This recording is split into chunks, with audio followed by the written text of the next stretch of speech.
Hey folks, before we start this episode, I want to give you a little NPR-esque encouragement to go out and please purchase the albums of my guests, Marta Sanchez and Chase Baird. They've both are releasing new work this month, and as we discuss in this episode, the challenges of being a recording artist in 2019 are extreme, and it's very difficult to make a living off of streaming.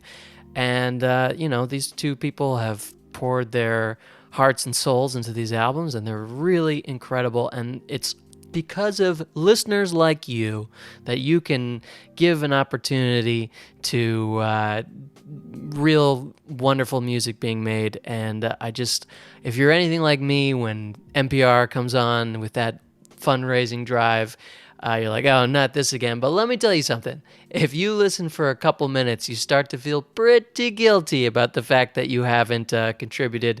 And I'm just assuming that if I talk for long enough, that guilt is going to sink into the pit of your stomach, and you're going to realize that you are doing a disservice to yourself and to the music community at large if you don't go out and actually purchase digital copies of these records. They're really fantastic, and I hope that you will. All right, thanks so much. Enjoy the show.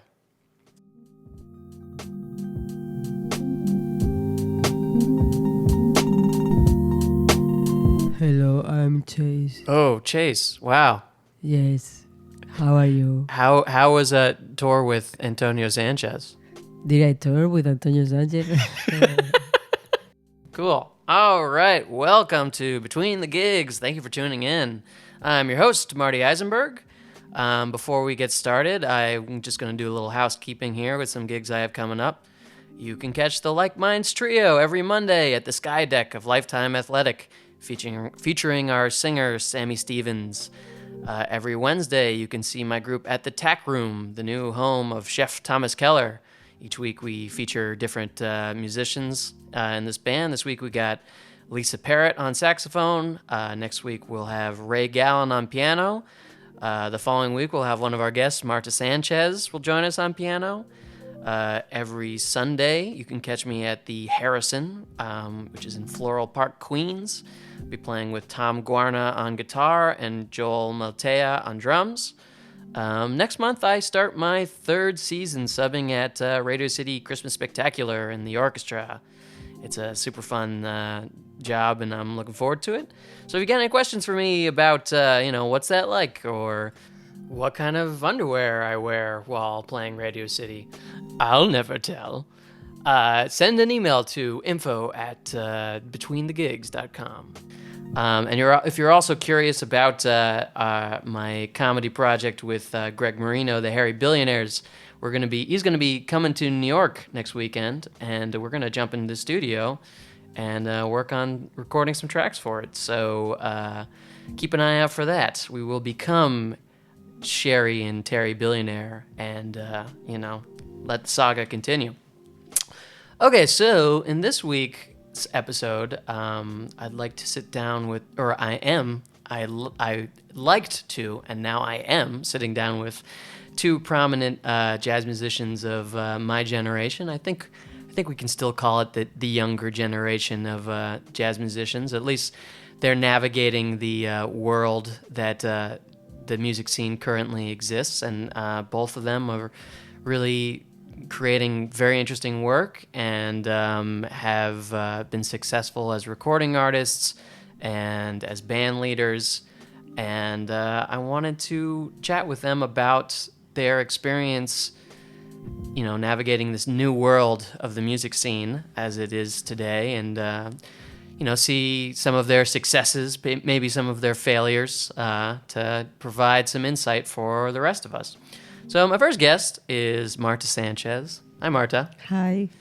A little bit about Marta. Marta is from Madrid, Spain. She's the winner of multiple jazz competitions there. She's recorded 4 albums as a band leader. And her new record, El Rayo de Luz, which I'm going to try to translate that. Is that The Ray of Light? Yeah, kind of. Oh, Beam of light or something like that, yeah. Wait, what is it actually? Beam? Oh, beam. I Okay. think All right. That's fine. And her new record is out November 22nd. That's a month from today. Yes. And it features some incredible musicians, including Chris Cheek on saxophone. She's been mentioned and written about in NPR's Fresh Air, Downbeat, the New York Times, and she is having a CD. She's having 2 CD release parties here in New York. One on November 24th at the Owl, and December 5th at Birdland. So check that out. It's going to be cool. And my other guest is Chase Baird. Is it Baird? Baird. Yeah, Baird. Exactly. Okay, cool. Chase Baird, born in Seattle. I'm from Oregon, so Nice. we've got that thing going. Pacific There's a lot of Northwest. chemistry here. I Yes, can feel it. I can feel it too. So you were discovered and mentored by Michael Brecker. You currently tour with Antonio Sanchez's band. You have just released your second album as a leader, A Life Between, which features Antonio Sanchez, Brad Meldau, Nir Felder, a really stellar cast of musicians. Dan Chmielewski also. Oh, right, on the yeah. record. I guess I should mention everybody since they're Yeah. all so great. It also says in your bio, I thought this was fun. It says in your bio that you played with President Bill Clinton in the front row of one of your concerts. No, I never played with Bill Clinton, but I played for him. Yeah. Which was it was a few years ago at it was a tribute concert to raise funds for cancer research. A tribute concert for Michael Brecker. Yeah. And my band was going on first. There were like a whole bunch of acts for that, and I had my saxophone, and they brought Bill through the artist entrance. So I was sitting right there, and I had the horn, and I said, "Mr. President, you're up first. Here's your horn." And I handed him the horn. So we got to talk for a little bit, That's cool. and he was I liked him. He was a cool guy. Yeah. I mean, So he's a classic he's something. for better or for worse. Yeah. Okay, so let's get into it. I wanted to sit down with both of you guys because you're both musicians and artists whom I respect, and the timing seemed to fit because you both have new albums either out or about to be out. And I'm kind of been using this. When I first started doing this podcast, my idea was just sort of be like a, commentary about the life of musicians. Oh, God damn it, I forgot to turn off my phone. Everybody be cool. All right, it's on silent. I wanted to do the podcast as sort of a commentary on what the life of a musician was like, both on and off the bandstand. But what has kind of evolved is I've been bringing in guests to sort of talk about areas that I'm sort of interested in exploring more. Like a couple weeks ago, I had someone talk about digital marketing and sort of the, how jazz musicians are using social media and stuff to both connect with fans and build their brand. And, one of the projects of my own that I'd like to invest more energy into is an original music project. And so I thought I would ask you guys a little bit about, how leading your own bands has... Well, I guess how you've been so successful at it, for one. I also want to give you an opportunity to talk about, the creative work that you've done. But let me start with this question, and it's, how do you view, the product of making a record these days as a jazz musician? Is it something you do fully intending as a profit source, or is it more of a calling card to get more bookings and build your sort of name recognition, or is it purely sort of a creative endeavor that you feel a need to do regardless of those other factors? I would say that it's largely the latter, honestly. It's mostly a creative endeavor that I feel like I'm leaving hopefully some kind of legacy with. That, like, if I did nothing else than this last record I did, I could be satisfied. You Right. know? That being said, it was so prohibitively expensive. There's no way I'm really going to recoup that anytime soon. Right, of course. But I had to have that essentially to be able to do what I did last week. Like, I took my band out on the West Coast and did a little tour and stuff, and I almost could not have done that without the record.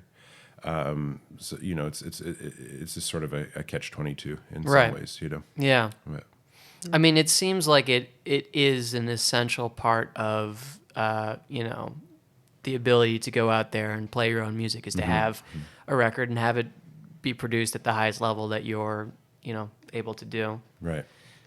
Yeah. Is that what you... Yeah, I agree completely, like 100%. I mean, obviously, it's not to make any profit. Not to make any profit. So you go into it Profit. not hoping to, or not expecting to like really... No.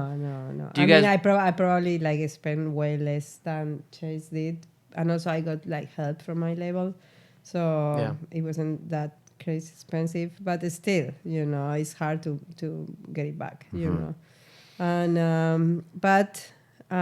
obviously you do it for a creative reason because you need to put the music, you write this music and you need to put it out there, so you can keep going and keep growing and yeah, but also at the same time there is like a component that if you don't have a CD, it's hard to to get out there and play tours and play and make your people the people listen to your music also, because it's besides your friends, if you don't have a CD, and it's hard to reach other Right. people, Well, and even then, I've been sort of wondering how many people are actually checking out the CD. It seems like people have, but then again, I felt compelled, like I had to break it into 1-minute chunks and post it on Instagram so people could see that, like, I made a CD. Yeah.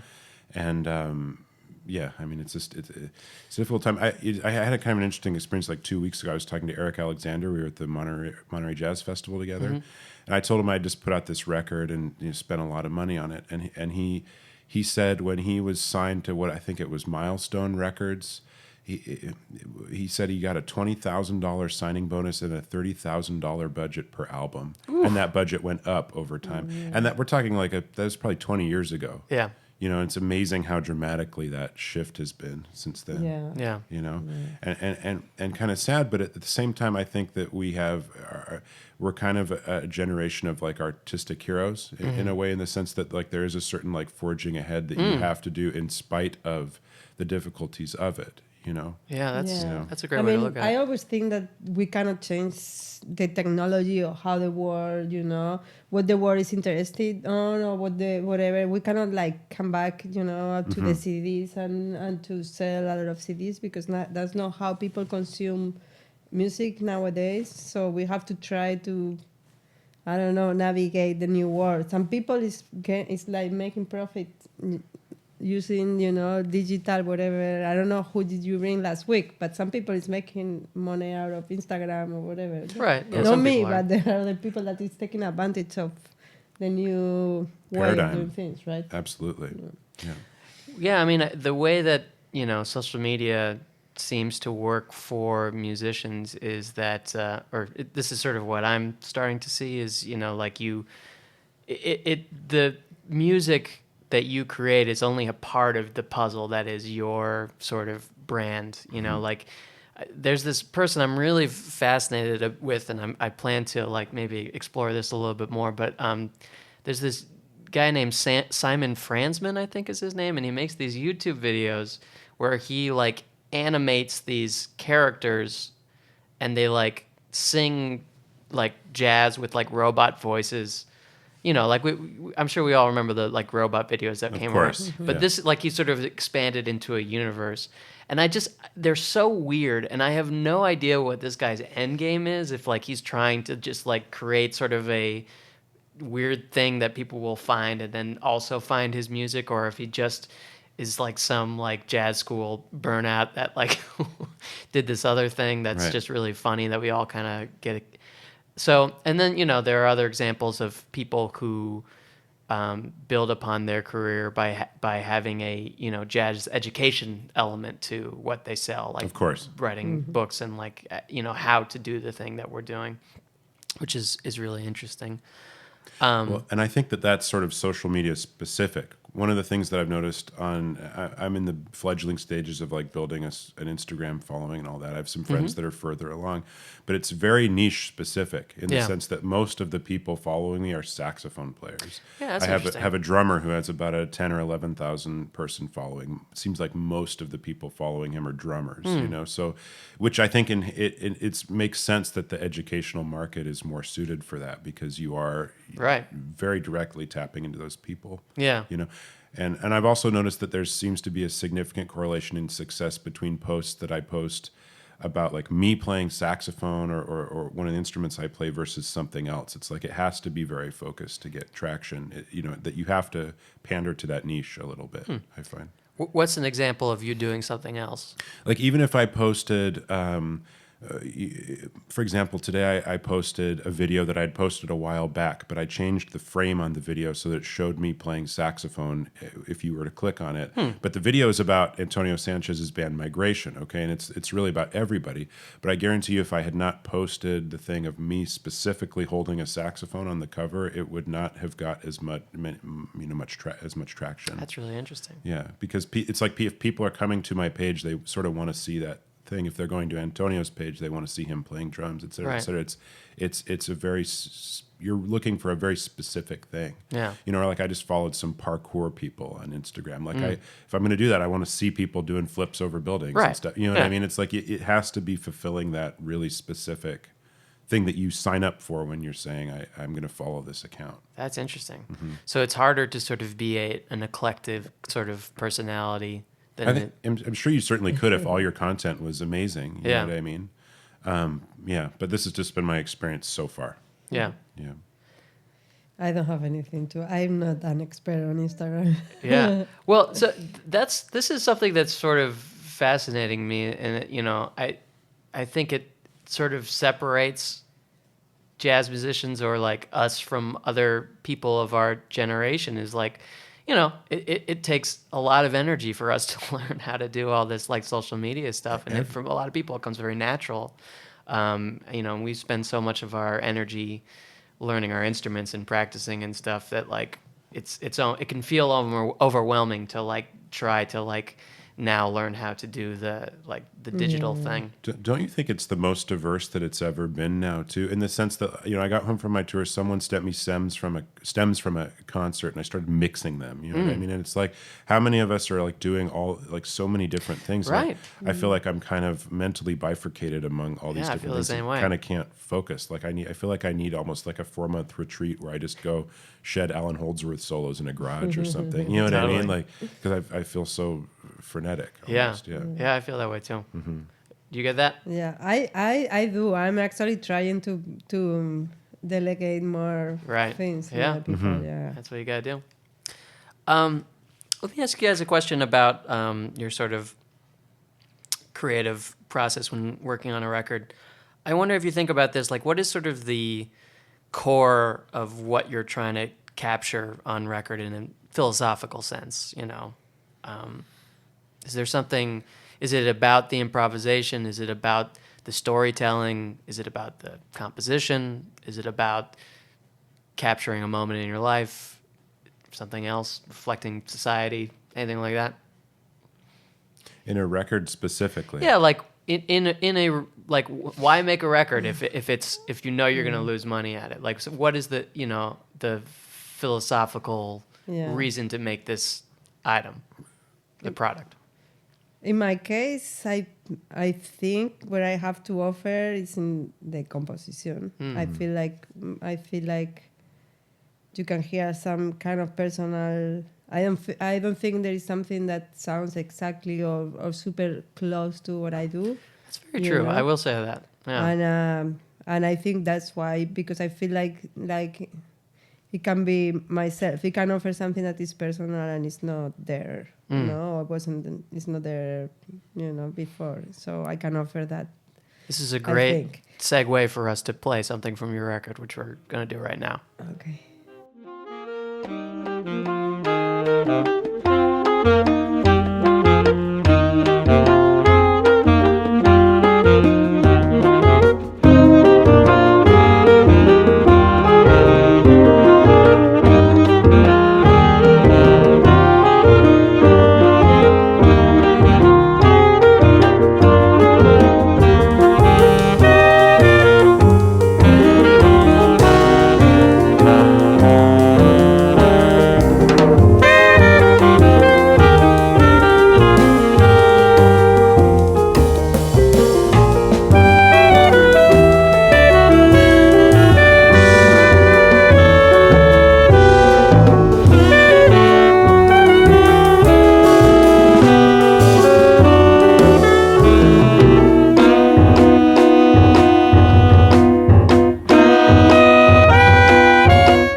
recording, no improv and my personal stories and my personal the music that I listen myself, everything is there, right? And also an important part of the record is also for me to enjoy music and to play with musicians that I enjoy a lot playing and improvise and you know and grow. Also, it's like it's not unidimensional, you know. Mm-hmm. But I feel confident doing something. No, because what I can offer in other senses, but where I think I can offer something new is in the composition. Yeah. So. Going on something you said there, the opportunity to play with musicians that you admire and respect. I think that was one of the impetuses behind my last record, in the sense that I wanted to be able to play with some people that I might never be able to play with outside of that context. Good point. Yeah. And so it kind of offered that opportunity. Yeah. And even at the time, like, I wasn't playing in Antonio Sanchez's band. He was someone I wanted to work with, so I hired him and Brad and these different people. Oh, wow. Figured it might be my one chance to play with those people. And as it has turned out, now I play with them all well. the time. Well, Yeah. see, I mean, in that sense, the record did pay for itself, right? I mean, that's a great story of how. Sure. I mean, we were working. I'd played with him a few gigs or something, Right. subbing in the band. But Yeah. Yes, and then, so yeah. Yeah. Well, yeah, that brings me to another thing I've been thinking about, you know, in a lot of records, you know, prior to our generation, I think that, you know, a lot of these bands were working more frequently together before making a record, and, you know, that vibe is often on the record. So when you guys go into the studio, I guess you may have answered this question, but I was sort of wondering, like, do you prefer to work with musicians you've known before or have worked with, you know, is it better to have a band where you've built a sense of shared identity in the music, or is it better to work with people whom you inspire you, like Meldau or someone like that? And if it's the latter, how what do you do to prepare the vibe of the music when you have maybe one rehearsal or not a lot to prepare for the record? Right. Mm-hmm. So if you have one rehearsal, you know, which I did, I had 1 3.5-hour rehearsal. Wow. Then we went and laid down the thing. That's great. And I think it actually sounds pretty cohesive, and that's been something feedback I've gotten from people, like, this sounds like a band. How did you do it? Yeah. And I think one of the things was the way all those people play is so interactive. I mean, we there was a lot of room for conversation in the music. There's a similar vocabulary, in part because I grew up listening to Brad and Antonio and Nir especially. So. I ended up formatting a lot of the music around them. You know, what kinds of songs could I take in that I know, you know, Brad will sound excellent on, and that Antonio will sound excellent on. So I was able to kind of play to that thing a bit because they have a known body of work I could kind of build on. Yeah. So you think you had sort of like an Ellington-like approach to the album, where you had these players in mind to like create that music? Cool. Absolutely. Yeah. Yeah, I don't think there is a formula. I agree that if you call the right players, you know, and you put them in a context where they are comfortable, you know, and they are great players, you know, they can sound super cohesive and whatever. Mm-hmm. My Right. case is right the opposite, because I have the same band for Right. 6 years, Yeah. you know, since 2013. So Yeah. it's basically, I mean, it's not exactly the same people, but more or less the same people. And I never go to the studio after one rehearsal. We play a few gigs. We play gigs, and Right. when the band is sounding good, Then you it's know. ready. But also the music is not that, you know. The music is not also. It's not easy, you know. I mean, it needs to be played, and everybody has its part, and there are difficult parts, and it has to sound. It requires a little bit of playing the music in front of people, Right. in order to sound really natural and make people comfortable, you know, and don't be like thinking of the CDPs, you know. Right. Yeah. I think actually, for me, you know, for the kind of music that I write, you know, I don't think it's all the same, you know. I feel like the band sounds better and better because we play for many years, you know. And Yeah. I think you can hear that, you know, in every recording. That Yeah. is a little bit that people know each other better. you Yeah. know. Yeah. I mean, I guess they're both. You know, one of the fun things about being creative is that problems present themselves, and you have to find solutions to you know, solve them. And I think that, you know, if you are going to work with people that you don't know, then having them in mind prior to making the recording is probably a really good solution to that. And when your music is based a little bit more around your own sort of compositional approach, which may be... wait, I Yeah, always okay. write having the people Oh, you do in too? mind. Yes. That's really I think interesting. that's key, Yeah. you know. Huh. So you would never write something without... I mean, I will never, I don't know. Right, But never I is a little always strong. that I write, normally I Yeah. have some people in mind. That's really fascinating. Just in terms of... Well, let's talk a little bit about the business side of things for a bit. Do you both run all the matters of your project by yourself, or do you are you able to delegate some, like, other responsibilities, like booking your own tours, handling your own social media, stuff like that? At the moment, I'm doing everything on Yeah. my own and trying to use the resources around me that I do have when I can. I mean, like this last record, I basically produced it, but Dan Chemlinski he played on the record and was very involved in running compositions by him and different ideas and stuff. So he was also a producer in a way, but 95% of it I'm doing on my own at this point. Well, for me, the production was all by myself, but then I have a booking agent, and Oh, cool. we kind of like. I mean, if he gets something, I get something. No, I'm going to Europe next month, and half of the gigs he got them, I got. Oh, so you work sort of side by side with your booking agent, like you do some of the Yeah, booking I yourself? think most of the people, unless you are like pretty famous, most of the people that works with a booking agent is not only one-sided. You know, I think. Oh, I didn't realize I mean, that. mostly I help a lot in Spain and things like that. You Right. know. Yeah. And I don't know, for the recording, I have a publicist also. Right. Oh, of course. Yeah, and I Yeah. also had a publicist for Right. the record. That's sort of like a limited time sort of commitment with a publicist. Of like course. With the record. And I was so grateful that I did that. I mean, like that would have been exhausting. Yeah. So, Yeah, I mean, you're from I'm from Spain, and in Spain, this figure, I mean, a publicist doesn't exist, you know. It's like, we don't care about that. So for me, it was like very new. And at first I was like, I'm not spending money on that. I do it myself. Yeah. And I actually I got reviews and I contact people from New York Times and whatever, but then it was too much work. And I was like, that's not what I do. So you tried to do it? Invest time, you know. I try and people is doing it, and you can do it, you know. It's just like if you want to invest that amount of work, because it's a lot of work, you know. Of course. Like finding out the contacts and, Right. you know, and contacting them and, you know. Basically, you pay, I don't know. I think I don't want to do that work. Yeah. You know, I realize that work. Yeah, for sure. Yeah. I mean, there's a lot of work. There's a lot of work that you don't want to do if you can avoid it. Yeah. Do you think about building your, I mean, I'm going to use the word brand, but it's sort of like your, who you are as an artist from, over the course of your career? Are you thinking about a certain trajectory for where you'd like your sort of ability to grab attention to go? And like, how do you build that brand or continue to gain steam as a known entity?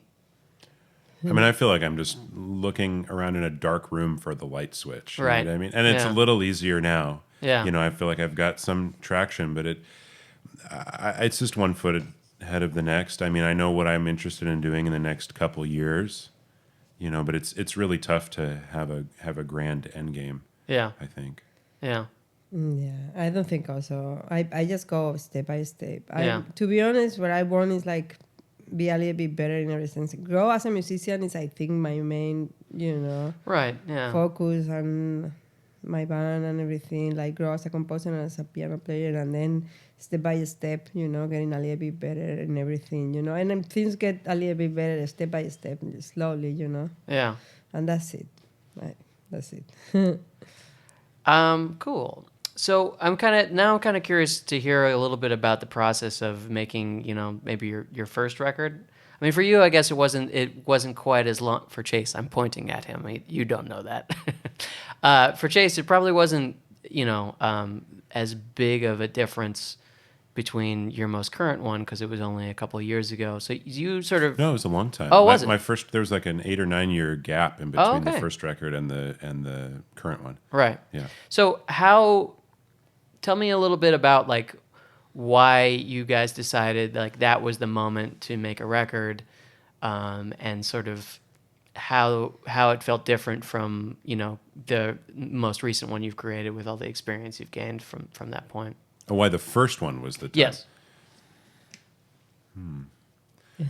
I mean, in Because your first record is the one in which you decide, like, okay, I want to launch myself into the recording world. And, you know, we all have to sort of decide when we're ready to do that. If we feel, you know, that our playing is at the level we want it to be, if we feel that we're ready to make this financial commitment and all these other reasons. Yeah. For me, it was in Spain, and I never felt like my play is at the level of recording, and I don't think people feel. If you are waiting for that moment, I don't know if a lot of people feel, or at least I don't know. That's a good point. I talk with a lot of people, and nobody feels like, oh, I'm ready. I sound incredible right now. Right. I'm gonna record. Right. I'm just. It was in Spain. It's not such a big commitment, like money-wise. It's way cheaper to record there. I had this band with friends that I play all the time. They are good friends. I think people even like didn't charge. You know, it was like they were friends. We went to the studio. The studio was cheap. It was really natural because we were playing for years. You know, and I was writing, and I needed to record that to keep writing new music. You know, to kind of like take a picture of like, and you know, to don't be like writing music and nothing after that. No, and it felt natural to record that because we were playing a lot, and I wanted to write new music, and I wanted to have a register of that, you know. But I knew, and it wasn't like such a commitment, like money wise, also, you know. Right. And I felt super. I mean, the musicians they are really really great friends, you know. They were like super close friends, you know. So I guess it was like kind of like, you know, yeah, let's do it, and I felt so supported by them, you know. Everything. I had been going to school in Los Angeles for a couple of years, and I dropped out of school, moved home with my parents in Utah for about 18 months, and then to save up some cash and moved to New York. And I'd been writing a bit during that time, like before that, and then I got to Utah and ended up having a pretty good job for the first little bit, and I had some extra money.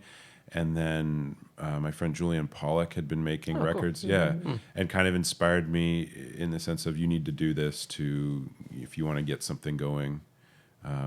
So I just pieced together a band and did it. It just made sense at the time. It was more like I didn't have a lot going on while I was there in Utah, and I wanted some kind of project to sink my teeth into. Yeah. And I would say that's not dissimilar from the record I just did. They both kind of happened or began to happen in times when there wasn't a lot happening, and it gave me something to kind of focus into creatively.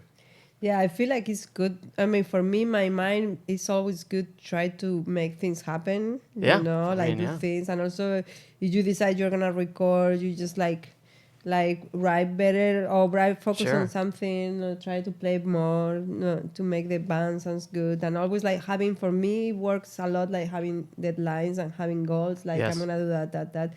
That's what makes me keep going, you know. So I do that for myself, you know. I think it's more about that than anything else, you know.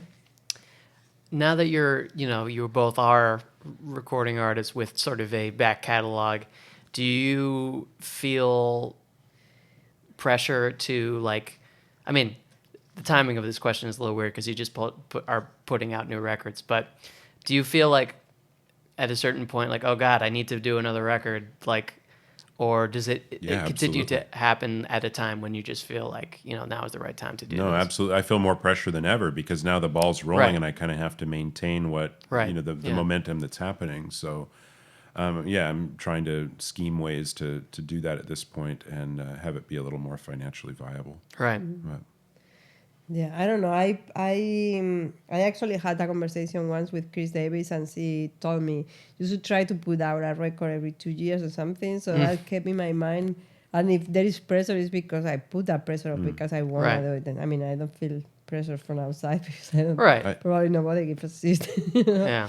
But But I thought she has like an amazing career. I mean, besides she's an amazing musician, but it gave me, because I'm really not a business oriented mind, Right. and give me like, I like to hear these things from people that I respect, because it's like, okay, see things that way. That's makes me say maybe I should think that way, to make things work, Yeah. And then I put that in my mind, and then since then I had this conversation from my previous recording, because the other recordings had like a bigger gap, and I tried to release something before 2 years passed. It's a little bit longer than 2 years, but not much. Close enough. Close enough. That's smart, and I've heard that too. I played with Mark Sherman. He's a vibraphonist. He was one of my teachers at Trilliard.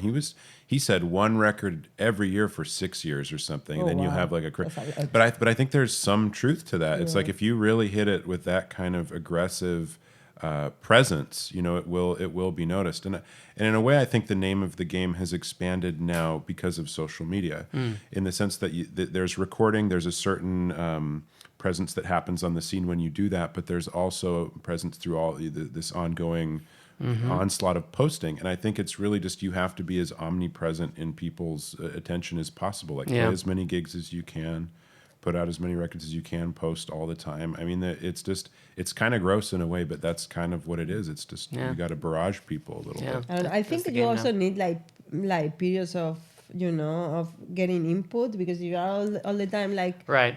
in the output mode. In the end, if you don't have anything new to offer, it doesn't make much sense. Of course, There are like great artists that I feel they release all the time, and many of the things they release, I don't think I mean, it would have been better. I think that they don't. I agree and with that. They really are more specific, and whatever they release is really special, and Which I think now it can be. It's maybe possible to have a divide between like social media output and records. recorded output. Yeah, that's a good In point. the sense, like one of the things I'm going to do coming up is do a little Kickstarter campaign with a friend, and we recorded like a kind of electronic jazz song in May that turned out pretty good, and so we're going to raise some money to make some more of these songs, okay? And then if I like the results, I will then parlay that into the next album. So it's like a way of sort of getting paid to compose the music and then generate content. So as we're doing it, we record it, we'll generate these little videos to post online and everything, and try and I agree with that. That's related to what I was saying before, that I think it's always good to do things, to try to do things, and to challenge yourself to do things, because mostly because it makes you grow and makes you focus on something intensely, so makes you be a better musician somehow, and be creative all the time, But I don't think they have to be recording all the time and force yourself to do a recording if you didn't really evolve or something new. How do you know when you evolve? I think you feel that you are in a slightly a different place. If you feel that you are gonna do the same recording, more or less the tunes are kind of like the same. Right. It's good to have like a continuation and to have like something, but that you don't repeat yourself, or you are not doing something just because you have to do a CD and then you just like do it quickly, and I don't know. I think making a record now too has become something that should. I want it to be able to stand the test of time. In contrast to I keep mentioning social media, but like the 1 minute clip of Those something are there on and there they're gone. that's there and it's gone in a week. Yeah. So what is a record that I could make that would stand the test of time? And so maybe that's a way to do it, is having a divide between being present through these other outlets, but then every so often when you feel that you have it really together, making an artistic offering that's really gonna But also last. at the same time, I don't feel like everybody's present all the time. It feels like that because you open Instagram or Facebook and you read a lot of things of people doing things all the time. But if you really look closely to artists that you admire, sometimes they are present and sometimes they are not. It's like I feel like it's sunny in and out, and sometimes you need time to create. And Right. maybe, so I think so. That's my opinion, but also, I'm not an expert. Well, there are examples of people who are sort of getting a lot of attention and maintaining that attention by, posting a lot, Jacob Collier's an example of that. I think Chad Lefkowitz Brown is a little bit of an example of that. Charlie Rosen, like they're both people that like have a lot of content online frequently. Yeah. And they are able to maintain their sort of growth and, And then the audience that way. The question is, does that end up creating a completely different career? And Right. I don't know that is a question I don't know have the answer also. to that. Yeah. You know what I mean? I don't know what that's going to look like in 20 years, Yeah. But I find that really fascinating I do too. Contemplate. Well, we're a little short on time, so I'd just like to wrap this up with one more question for the both of you. And what is sort of the advice you have for young musicians who are trying to to have a creative career and, make original music? I don't know if I can give any advice, but I mean, if someone feel that has something to say, that's the first thing, and it's not doing just because you have to do it, because there are also a lot of bands playing music that you feel that you heard that tune like millions of times, you know, and I don't think that you have to force yourself to do it if you don't really feel that you have something to say or you want to do it. But anyway, just do it. I don't know. I think you have to just try to book gigs and lose a lot of money. It doesn't matter. It's all fine. And because sometimes, and also mostly now it's kind of easier to get people to come to the gigs, mostly with the quintet, But at first, I played many gigs that there weren't that many people there, and you still have to pay the musicians, and you still have to, and it's fine, It's like kind of like see the big pictures and keep doing it because it gets better. It seems to me that like the challenge is kind of unprecedented now in terms of what you're up against. So I guess my advice is, use the existing technology as best you can. And be authentic as best you can. I also think that the people that will do it at this point are people that have to do it. Yes. You know what I mean? It's like you're the only reason I'm in this at this point is because this is just what I am going to do. It is what it is. It's like I went and saw Branford Marsalis when I was a kid, and in a clinic, and he said something like, someone asked him if you should have a backup plan. And he said, if you have anything else you might want to do as much or more, you should absolutely do it. He said, the only people that do this are totally crazy. And if you do it and you're in the club, you're in. You know what I mean? Once you're in, you're in, and it's incredibly meaningful and a beautiful life, but it is very challenging. That's a nice way of putting it, to sort of give everybody, a little piece of ownership of that community without, deciding it based on how many fans you have or something like that. I think that's a nice way of putting it. Okay, cool. Well, before we go, we're going to play a little clip from Chase's new record now. And is there anything anybody wants to promote or say before we go? I'm good. No, I'm good. It's been a pleasure to be here. Thanks, Marty. Thank you to my guest, Chase Baird, and Marta Sanchez. All right, you guys. Have a great day.